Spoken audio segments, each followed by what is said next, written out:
प्रभु श्री कृष्ण जी अक्रूर जी के साथ वृंदावन से मथुरा आते हैं। जब मथुरा आते हैं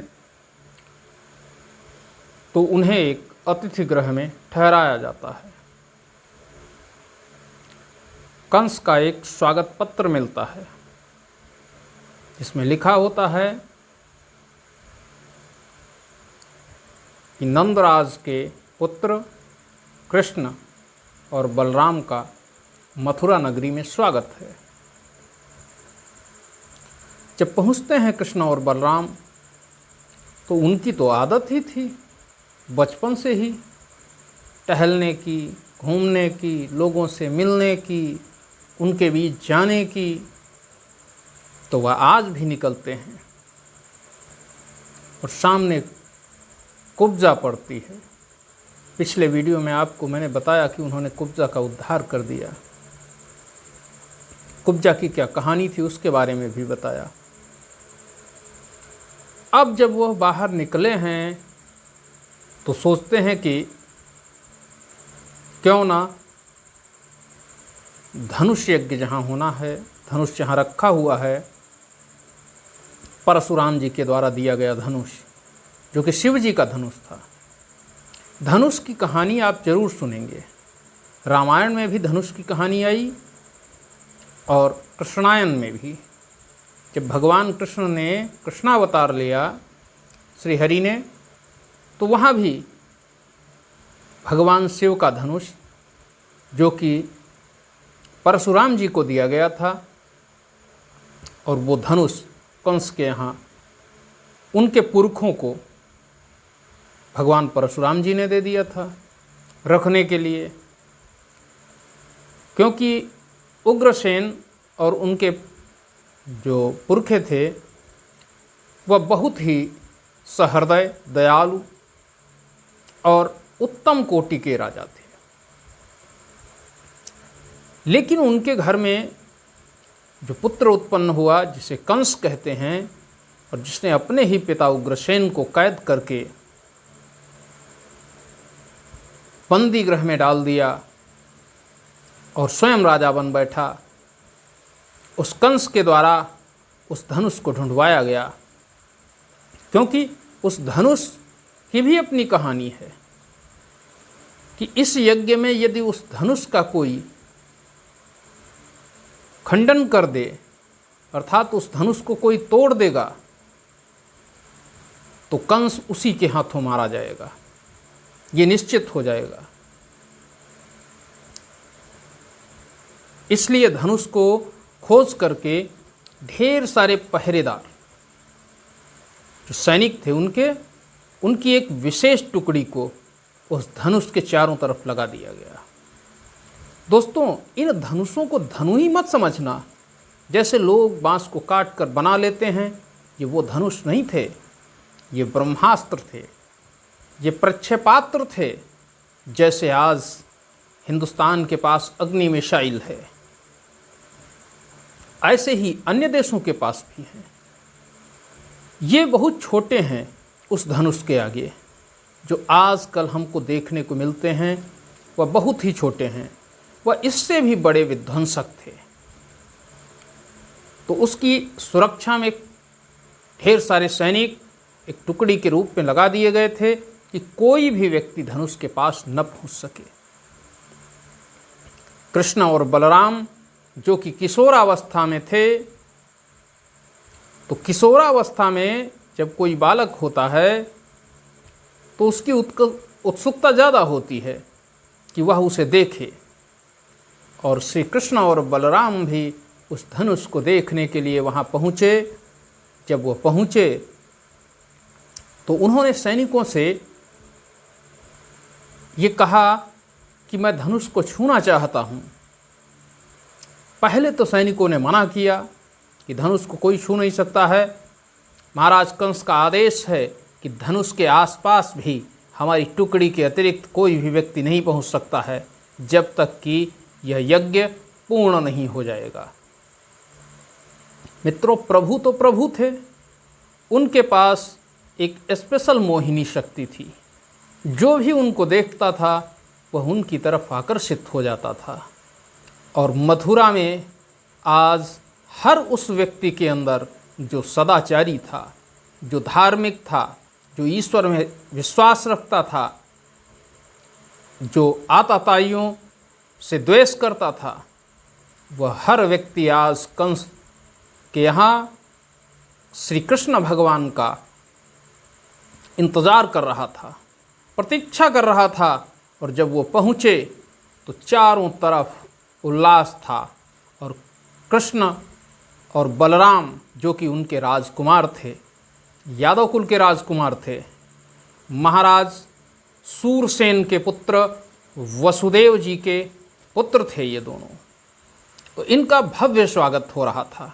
जहाँ भी निकलते थे जनता बहुत स्वागत कर रही थी।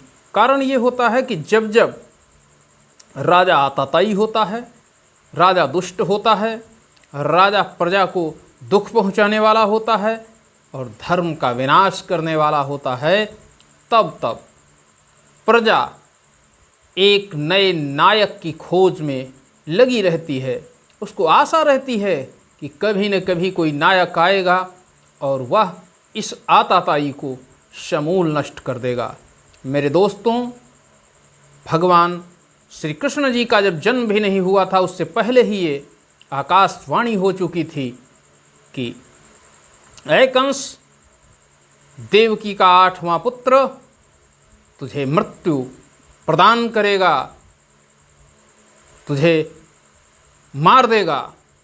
और वह आकाशवाणी जन जन के हृदय में घर कर गई थी, क्योंकि कंस के अत्याचार से हर कोई दुखी था। मित्रों, जब तक हमारे पास भय नहीं होता है, हम सताए नहीं गए होते हैं, तब तक हमारे अंदर स्वतंत्रता की एक नई अभिलाषा होती है। हम स्वतंत्रता की एक नई परिभाषा लिखते हैं। हम ये नहीं समझ पाते हैं कि स्वतंत्रता का मायने क्या है। हम ये नहीं समझ पाते हैं कि हमारे ऊपर यदि यह स्वतंत्रता छिन गई तो कैसे जुल्म होंगे। और आज जब मथुरा की जनता के ऊपर जुल्मों का सितम ढाया जा रहा था, तब उसे एक नायक की तलाश थी और उस नायक को कृष्ण के रूप में वो देख रहे थे। तो प्रभु कृष्ण जब पहुँचे तो उनके सम्मोहन ने काम किया और वह धीरे धीरे बात करते हुए उस धनुष के पास बढ़ते हुए चले गए। जब वो धनुष के पास पहुँचे तो सैनिकों ने उन्हें फिर मना किया, लेकिन उन्होंने धनुष को छुआ और छुआ ही नहीं, छूते ही उस धनुष को उठा लिया, जिस धनुष को उठाने में 10-15 महान योद्धाओं की ताकत लगती थी। उसको एक स्थान से दूसरे स्थान तक ले जाने में उस किशोर ने उस धनुष को छूते ही एक पल में उठा लिया। और धनुष को उठाया ही नहीं, उसकी प्रत्यंचा चढ़ानी चाहिए, और ज्यों ही उसकी प्रत्यंचा चढ़ानी चाहिए, त्यों ही धनुष प्रत्यंचा चढ़ाते चढ़ाते ही टूट गया। एक बहुत ही तेज आवाज़ में एक शोर हुआ और उस शोर को केवल मथुरा की जनता ने ही नहीं सुना, बल्कि अखिल ब्रह्मांड में वो शोर गूंज चुका था, क्योंकि उस धनुष जो कि शिव जी का धनुष था वो टूट चुका था। स्वयं प्रभु श्री शिव जी चाहते थे कि ये धनुष टूट जाए, क्योंकि उस धनुष का संधान करने से वार कभी खाली जाने वाला नहीं था और वह धनुष दिव्य आत्मा के पास ही होना चाहिए था। अब आप कहेंगे कि यदि उस धनुष को श्री कृष्ण ले लेते तो क्या हर्ज था? नहीं, वो धनुष जब टूटता तो ये संकेत था कि कंस की मृत्यु सुनिश्चित हो चुकी है।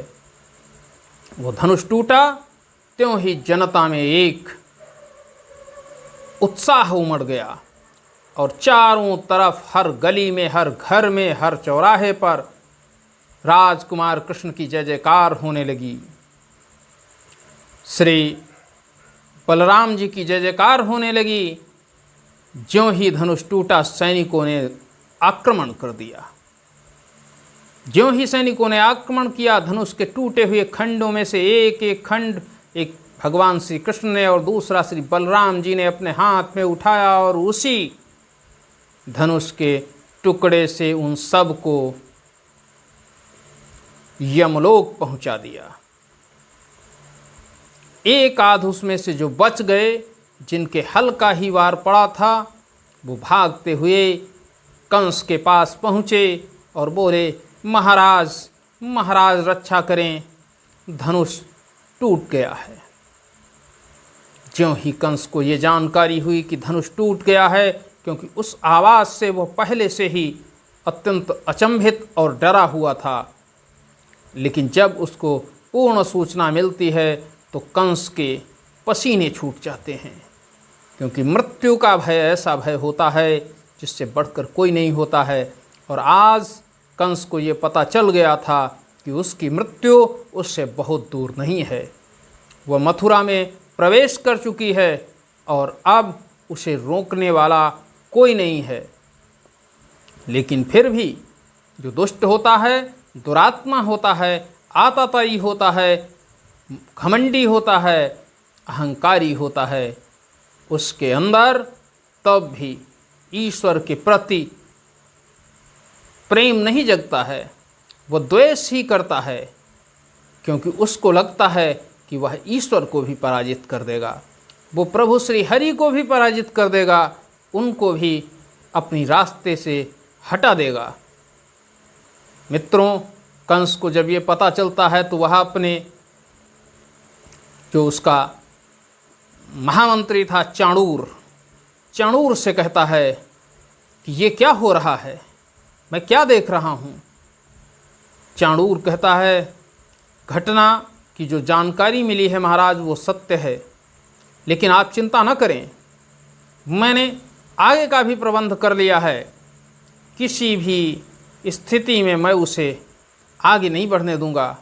वो जो आपका हाथी है, जो कि बहुत बलशाली है, उस हाथी से कुचलवाने का मैं प्रयास कर रहा हूँ। कंस ने कहा, प्रयास नहीं, पूरी तरह से प्रयत्न होना चाहिए और वो बचना नहीं चाहिए, किसी भी कीमत पर वो राजसभा में उपस्थित न हो पाए। चाणूर कहता है, ऐसा ही होगा महाराज। और वह अपनी गुप्त योजना कंस को बताता है और कहता है कि उस हाथी को मदिरा पिलाई जाएगी। मैंने महावत को आदेश कर दिया है कि पूरी रात्रि इस हाथी को मदिरा पिलाई जाए, और जब यह पूरी तरह से मदमस्त हो जाए तो चूंकि एक ही रास्ता है राज दरबार को आने का, और उसी रास्ते से कृष्ण आएगा, और उस रास्ते पर पहले से ही एक तरफ से हाथी को छोड़ा जाएगा, उसको पूरी तरह से पागल कर दिया जाएगा, और एक पागल हाथी जब सामने से गुजरेगा तो या तो वो भागेंगे, और भागेंगे तब भी वह अपने पैरों तले उन्हें कुचल कर मार देगा। कंस प्रसन्न होता है और कहता है, ये तो अति उत्तम योजना है, इस योजना से तो शत्रु का संपूर्ण नाश होने वाला है। ठीक है चाणूर, तुम अपनी योजना पर लग जाओ, और ध्यान रहे गलती नहीं होनी चाहिए, क्योंकि कंस के पास गलती की कोई माफ़ी नहीं है, और है अगर तो वो है सिर्फ और सिर्फ मृत्युदंड। चाणूर जानता था, उसने पूरी कोशिश की, क्योंकि वह स्वयं एक दैत्य था। उसने पूरी तरह से महावत को समझाया कि सारी रात इस हाथी को मदिरा पान कराया जाए। महावत जैसी महाराज की आज्ञा कह करके मदिरा पान कराने में जुट जाता है। मित्रों, संध्या का समय हो चुका था। अब तक प्रभु श्री कृष्ण और बलराम जी दोनों लोग नगर भ्रमण में जुटे हुए थे। जिस जगह से वो निकलते थे, राजकुमार कृष्ण और बलराम की जय हो जय जयकार के नारे गूंज रहे थे। वह भी अचंभित थे कि जिस जगह पर वो पहली बार आए हैं, वहाँ की जनता इतना ज़्यादा उन्हें प्रेम कैसे कर रही है। लेकिन वो तो श्री हरि थे, लीला करने के लिए ही वो अवतरित हुए थे और उनकी हर लीला में कोई न कोई राज था। और आज भी एक जो रहस्य है वो ये रहस्य है कि मथुरा की जनता ये ना जाने कि ये नारायण हैं, लेकिन नारायण अपने सारे कर्तव्य करते जा रहे थे। धनुष भंग होने से जनता ये जान चुकी थी कि ये कार्य सिर्फ और सिर्फ नारायण कर सकते हैं। इसका मतलब श्री कृष्ण के रूप में नारायण ने इस धरा पर अवतार ले लिया है। जब प्रभु श्री कृष्ण ने धनुष तोड़ा था तो देवता भी उनकी स्तुति करने के लिए आसमान में आ गए थे और उन्होंने कहा था प्रभु आपने इस धनुष को तोड़कर बहुत अच्छा किया है और आप इस आताताई कंस का संहार कर दें।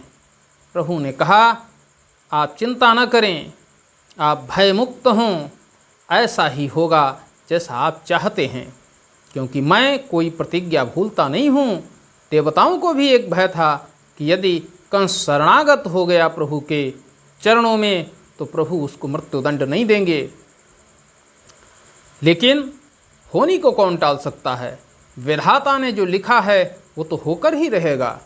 प्रभु श्री कृष्ण संध्या वंदन करने के लिए अपने अतिथि गृह में पहुंच गए और उस अतिथि गृह में उन्होंने संध्या वंदन किया। जब वो संध्या वंदन करके विश्राम कर रहे थे तभी उनके कुल गुरु अर्थात वसुदेव जी के कुल गुरु, यादव वंश के कुल गुरु, उनसे प्रतीक्षा नहीं हो रही थी कि प्रभु श्री कृष्ण चलकर उनके आवास पर आएं, क्योंकि उनको भी जब ब्रह्मा जी ने उनके घर का पुरोहित कार्य दिया था तो चूंकि पुरोहित कार्य कोई अच्छा कार्य नहीं होता है, ये पांडित्य कर्म में सबसे बुरा कार्य गिना जाता है, लेकिन फिर भी पुरोहित का कार्य जैसे वशिष्ठ जी ने रामावतार में स्वीकार किया था, ऐसे ही कुलगुरु ने जब पुरोहित का कार्य स्वीकार किया तो उन्हें ज्ञात करवाया था ब्रह्मा जी ने कि इसी वंश में श्री हरि नारायण अवतार लेंगे और उस दिन की प्रतीक्षा करो।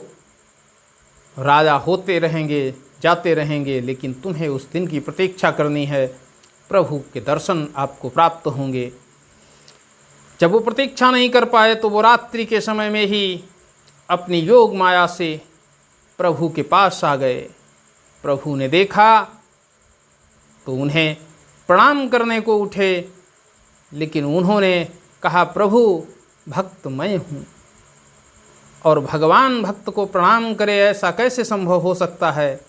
प्रभु ने कहा मैं तो स्वयं आपके पास आने वाला था, लेकिन आप पहले ही आ गए। तो कुलगुरु ने कहा कि प्रभु इतने दिन तक तो मुझे कोई दिक्कत नहीं हुई, आपकी प्रतीक्षा करते करते इतना समय बीत गया, लेकिन जब आप मथुरा आ चुके थे तो आपके दर्शन करने की जो हमारी अभिलाषा थी उसने हमारी प्रतीक्षा को समाप्त कर दिया और मैं मजबूर होकर आपके पास आ गया। प्रभु आप बहुत दयालु हैं, आप हमें क्षमा अवश्य कर देंगे, आप हमारी इस गलती को माफ़ कर देंगे। प्रभु ने कहा ये कोई अपराध नहीं है, यदि भक्त भगवान के पास जाता है तो वो कोई अपराध नहीं करता है, फिर इसमें क्षमा करने की क्या बात है? मैं आ चुका हूँ। तो कुलगुरु ने कहा प्रभु आपके हाथों ही देवताओं का कार्य होना है, जनमानस का कार्य होना है और उसे संपन्न करने में किसी तरह की कोई चूक मत करना, क्योंकि आप भक्त वत्सल हैं, शरणागत के रक्षक हैं। यदि वह महाअसुर कंस आपकी शरण में आ गया तो आप उसे क्षमादान दे देंगे।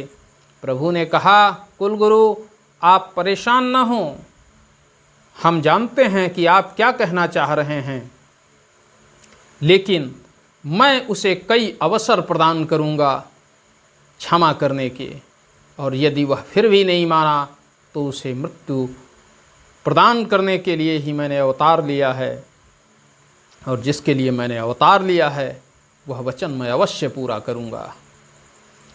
कुलगुरु की विदाई होती है। प्रभु शयन कक्ष में पहुंचकर विश्राम करते हैं, लेकिन दूसरी तरफ विश्राम नहीं था। कंस को सारी रात भयावह सपने आते हैं। उसे ऐसे सपने आते हैं जैसे उसे घसीटते हुए कोई ले जा रहा है, जैसे उसे गधे के ऊपर बिठाकर कोई ले जा रहा है, गले में पट्टा डालकर कोई खींच रहा है, तरह तरह की यातनाएं दी जा रही हैं। उसके शरीर में करोड़ों छिद्र कर दिए गए हैं।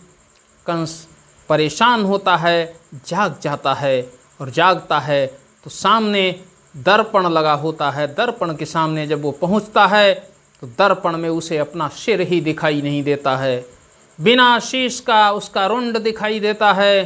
कंस और भी भयभीत हो जाता है। तुरंत ही अपने हाथ अपनी गर्दन पर ले जाता है और अपने सर को पकड़ने लगता है। जब उसके हाथ सर का स्पर्श करते हैं तब उसे विश्वास होता है कि अभी सर मेरे शरीर पर बना हुआ है। लेकिन वो इतना भयभीत हो चुका था कि उसके अंदर का जो आत्मबल था वो पूरी तरह से समाप्त हो चुका था। मित्रों, इधर कंस तो जग ही रहा था उस भय के कारण, दूसरी तरफ चाणूर उस हाथी को मदमस्त करवाने में लगा हुआ था। महावत लगातार उसे मदिरापान करा रहा था, और मदिरापान तब तक कराता रहा जब तक कि प्रातःकाल की बेला नहीं हो गई।